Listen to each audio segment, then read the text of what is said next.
Modul 11, harga dan jumlah keseimbangan. Modul 11 ini adalah merupakan kelanjutan dari modul 9 dan 10. Nah, jadi harga dan jumlah keseimbangan ini berarti kita melihat dari konsep permintaan dan konsep penawaran dan juga konsep dari elastisitas. Kita mulai tentu dari pengertian keseimbangan, harga dan keseimbangan. Harga keseimbangan terjadi ketika jumlah barang yang diminta sama dengan jumlah barang yang ditawarkan, atau QD sama dengan QS. Pada tingkat harga keseimbangan tersebut, produsen bersedia melepas barangnya sedangkan konsumen bersedia membayarnya sehingga terjadi keseimbangan antara penawaran permintaan.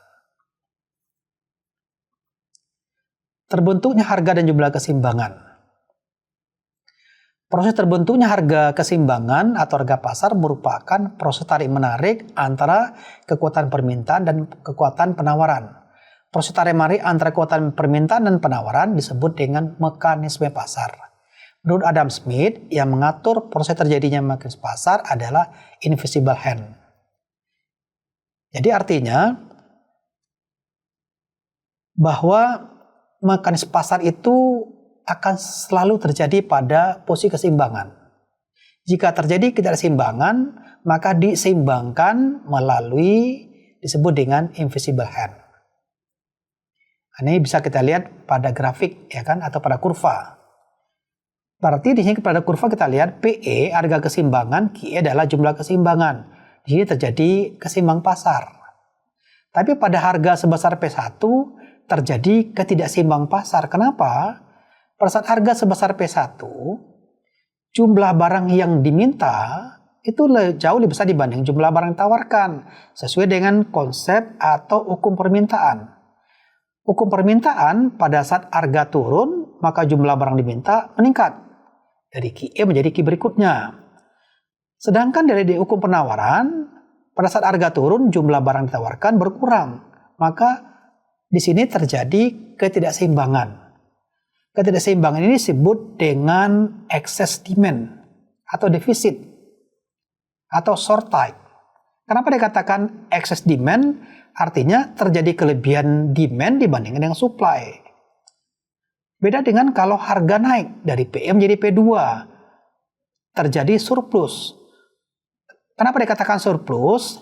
Pada saat harga P2, jumlah barang yang ditawarkan lebih besar dibanding jumlah barang diminta. Kenapa? Pada saat harga naik, jumlah barang ditawarkan oleh si produsen bertambah, tapi pada saat harga turun, jumlah barang diminta oleh konsumen akan berkurang.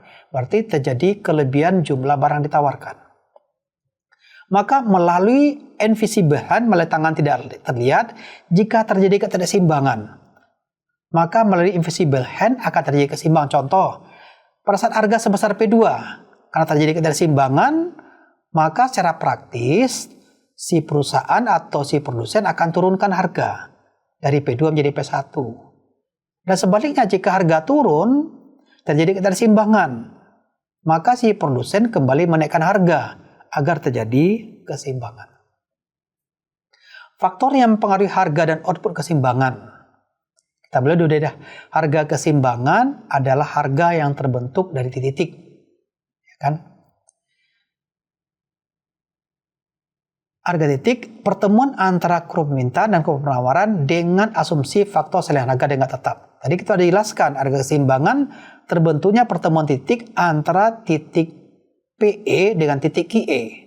Artinya terjadi persamaan, kesamaan antara permintaan dan penawaran pada tingkat harga yang disepakati. Beberapa perubahan menyambung yang terjadi jika kurva penawaran tetap, tetapi kurva permintaannya bertambah, maka harga keseimbangannya akan naik dan jumlah keseimbangan juga akan mengalami kenaikan. Contoh kita lihat di sini. Nah, di sini kita lihat permintaannya berubah, penawarannya tetap. Semulanya keseimbangan ada di titik E. Pada harga keseimbangan PE, jumlah keseimbangan adalah QE. Maka sekarang ini terjadi kenaikan permintaan. Terjadi kenaikan permintaan akan menggeser kurva permintaan ke kanan. Terjadi kenaikan permintaan ditandai dengan mungkin meningkatnya pendapatan, selera meningkat, dan sebagainya. Maka dengan meningkatnya permintaan akan mendorong harga untuk naik. Kenaikan harga akan menimbulkan keseimbangan baru dari titik E menjadi titik E1. Oke. Kemudian berikutnya. Yang berikutnya adalah permintaan tetap, penawarnya berubah. Tapi penawaran di sini kita lihat ini. Penawaran itu bisa bergeser ke kanan, bisa bergeser ke kiri. Bergeser ke kanan sifatnya positif, bergeser ke kiri sifatnya negatif. Kapan kurva penawaran bergeser ke kanan? Jika terjadi sifatnya positif seperti teknologi meningkat, upah tenaga kerja turun, maka perusahaan akan meningkatkan produksinya. Akibatnya maka kurva penawaran bergeser ke kanan. Contoh, pada saat harga keseimbangan semulanya kan sebesar PE, jumlah keseimbangan adalah QE.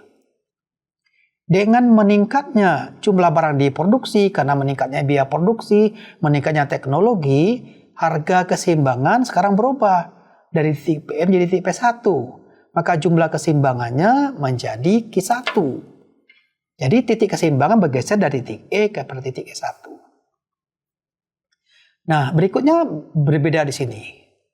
Kurva penawarannya bergesernya ke kiri yang sifatnya negatif.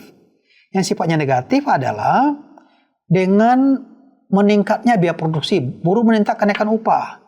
Harga bahan baku meningkat karena faktor pandemi.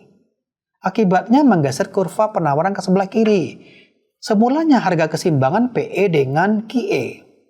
Tapi dengan meningkatnya biaya produksi, maka perusahaan tidak punya pilihan dengan menaikkan harga jual.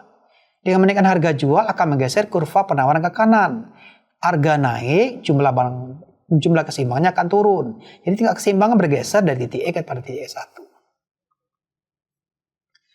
Sekarang kedua-duanya bergeser. Baik kurva permintaan maupun kurva penawaran. Pergeseran kurva permintaan bergesernya ke kanan, sifatnya positif. Kalau ke kiri sifatnya negatif. Kalau ke kanan, kurva penawaran bergesernya ke kanan sifatnya positif, ke kiri sifatnya negatif.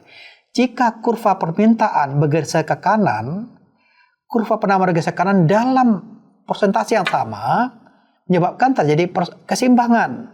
Tapi harga tetap. Semulanya keseimbangan pada titik E, tanda dengan PE dengan QE. Tetapi dengan meningkatnya permintaan diiringi dengan meningkatnya penawaran, akibatnya titik keseimbangan bergeser dari E menjadi E1.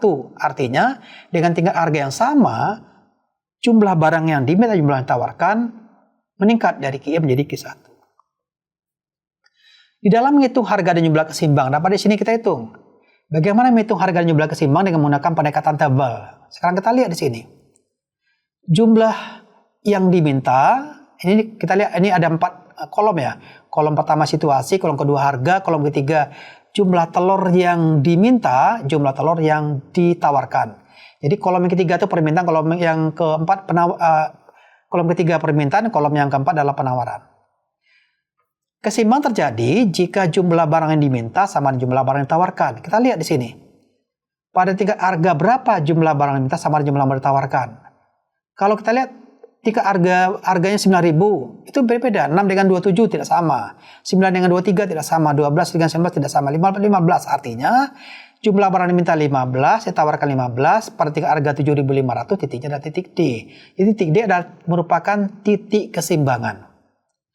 Harga keseimbangannya adalah 7.500, jumlah keseimbangannya adalah 15. Kalau kita menggunakan pendekatan grafik kelihatan 7.500, berarti 7.500 dengan 15. Harga 7.500, kuantitasnya 500. Pendekatan matematis, ini bisa kita hitung. Kalau pendekatan matematis, maka di sini kita menggunakan perhitungan. Dan ini bisa dilihat pada tabel berikutnya. Oke. Untuk presentasi 11 cukup, dan nanti kita lanjutkan untuk presentasi berikutnya, pertemuan yang presentasi ke-12.